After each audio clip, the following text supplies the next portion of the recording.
Esse vídeo vai ser polêmico, mas precisa ser feito. Quero deixar claro que não estou ofendendo a fé de ninguém, muito menos negando que Yahushua, Yeshua, é o nosso Messias.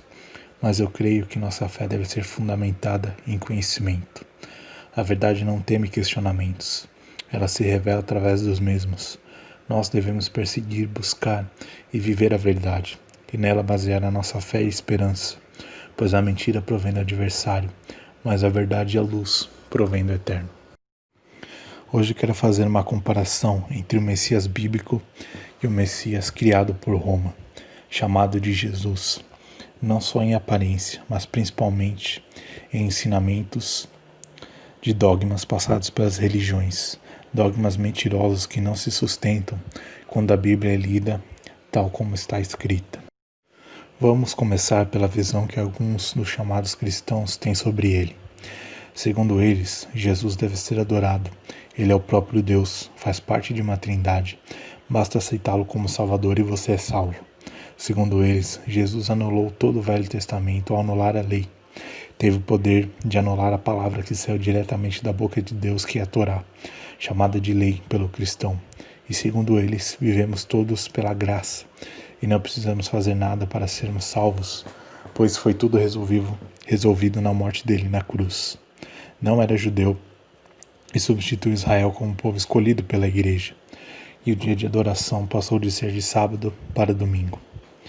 Aqui, novamente, vou deixar claro, não estou dizendo que todos acreditam nisso, nem que essa é a doutrina ensinada em todas as igrejas. Mas não podemos negar que todos nós já ouvimos esse tipo de ensinamento em algum momento nas nossas vidas.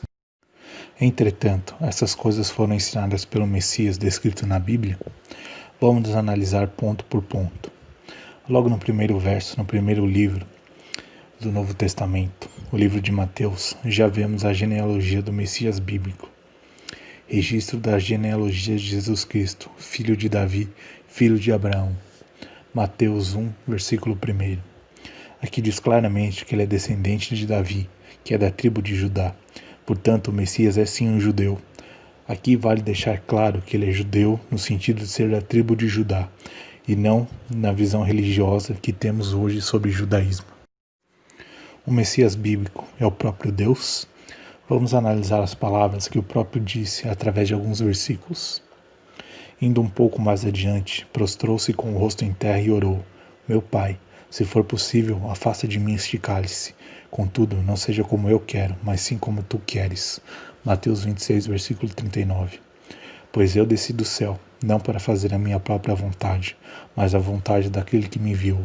João 6, versículo 38. E, colocando-se Jesus a caminho, ocorreu um homem ao seu encontro e, ajoelhando-se, indagou-lhe: Bom mestre, o que devo fazer para herdar a vida eterna? Replicou-lhe Jesus: Por que me chamas bom?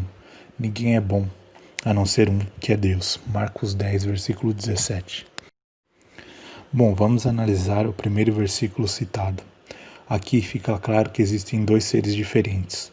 O Messias aqui na terra, naquele momento orando para o Pai que estava nos céus, e que por existirem dois seres diferentes, existem duas vontades diferentes. Contudo, não seja como eu quero, mas sim como tu queres. Se Cristo é o próprio Deus, como podem existir duas vontades diferentes? Estando ele na terra, como pode orar para ele mesmo que está no céu? Novamente, isso fica claro no outro versículo citado. Pois eu desci do céu, não para fazer a minha própria vontade, mas a vontade daquele que me enviou. Existem duas vontades diferentes, pois são dois seres diferentes. De novo, para ficar claro, não estou dizendo que Cristo não é o Messias. Estou dizendo que ele não é o próprio Deus, pois como a palavra nos ensina, Deus é um, único e indivisível. Ouve Israel, o Senhor nosso Deus é o único Senhor. Deuteronômio 6,4. Eu sou o Senhor, sem rival, não existe outro Deus além de mim. Eu te cingi quando ainda não me conhecias, a fim de que saiba, do levante ao poente, que nada há fora de mim. Eu sou o Senhor, sem rival. Isaías 45, versículos 5 e 6. Fui eu quem fez a terra e a povoou de homens. Foram minhas mãos que estenderam os céus, e eu comando todo o seu exército. Isaías 45, versículo 12. Eis que diz o Senhor: os pobres do Egito, os traficantes da Etiópia, os de elevada estatura de Sabaim. Passarão para a tua terra e serão teus, servir-te-ão e desfilarão acorrentados, prostrar-se-ão diante de ti e implorarão. Deus só se encontra em tua morada, não tem rival algum, os outros deuses não existem. Isaías 45, versículo 14. Eis que diz o Senhor que criou os céus, Ele, o único Deus que formou a terra e a estabilizou, que não a criou para que seja um caos, mas a organizou para que nela se viva. Eu sou o Senhor e não tenho rival. Isaías 45, versículo 18. Volvei-vos para mim e sereis salvos, todos os confins da terra, porque eu sou Deus e sou único. Isaías 45, versículo 22. Bom, aqui fica claro que o Messias bíblico nunca se disse ser o próprio Deus, pelo contrário, ele diz que há um que o enviou, que é o seu Deus e que ele faz a vontade desse Deus e não a própria vontade. Então o Messias bíblico nunca ensinou trindade, isso é um dogma humano e também é idolatria. Em seguida, vamos ver o que o Messias bíblico fala sobre adoração a ele. Isso é permitido? É algo que ele nos ensinou? Com um único versículo podemos responder a esta questão. Contudo, Jesus lhe afirmou, está escrito, ao Senhor teu Deus adorará, e só a ele darás culto. Lucas 4, versículo 8. O Messias bíblico deixa claro que a adoração é somente ao Pai, e que ele não é o Pai, que ele tem uma vontade própria e veio fazer a vontade daquele que o enviou. Bom, muitos agora podem dizer, mas adoraram a Jesus, chamaram ele de Senhor, se curvaram perante a ele, chamaram ele de Mestre. Bom, isso é muito simples de explicar. O que você está citando é reverência e não adoração. O Messias deve sim receber reverência, respeito, gratidão, pois ele é o Messias e o ungido do Pai. Fica fácil de entender quando fazemos um paralelo. Davi, quando rei, também teve pessoas que se curvaram perante a ele, respeitavam ele como um escolhido de Deus e respeitavam sua autoridade. Isso quer dizer que ele é o próprio Deus ou que estavam adorando ele como se fosse Deus? É claro que não. Isso é reverência, respeito, reconhecer a autoridade que Deus entregou a ele, como um rei, alguém que está acima da criação, mas abaixo de Deus, porque Deus é único, indivisível, incomparável e soberano. Vamos falar agora sobre oração. Muitas vezes vemos as pessoas orando a Jesus, mas o que o Messias bíblico e verdadeiro ensinou a fazer? Portanto, vós orarei assim, Pai nosso que estás no céu, santificado seja o teu nome, venha o teu reino, seja feita a tua vontade, assim na terra como no céu. Mateus 6, versículos 9 e 10. Aqui claramente o Messias está ensinando que a oração deve ser dirigida somente ao Pai, e pode ser evidenciado em mais um versículo. Indo um pouco mais adiante, prostrou-se com o rosto em terra e orou, meu Pai, se for possível, afasta de mim esse cálice, contudo não seja como eu quero, mas sim como tu queres. Mateus 26, versículo 39. Novamente, aqui ele está orando somente ao Pai. Então orar a Jesus como se ele fosse Deus é errado? Sim, pois o Messias não é o próprio Deus. O certo é você orar ao Pai em nome do Filho. Isso é diferente de orar para Jesus. Pois quando você ora ao Pai em nome do Filho, você pede pelo mérito do Filho e reconhece que nós não temos mérito algum. Você reconhece que o Messias é o nosso intermediador e somente por ele chegamos ao Pai. Você o reconhece como o caminho, a verdade e a vida. Agora, vamos à questão mais polêmica de todas. Muitos dizem que em Jesus somos libertos da lei e vivemos só pela graça. Mas o que a Bíblia nos ensina sobre o Messias? O que ele realmente disse sobre a Torá e a lei?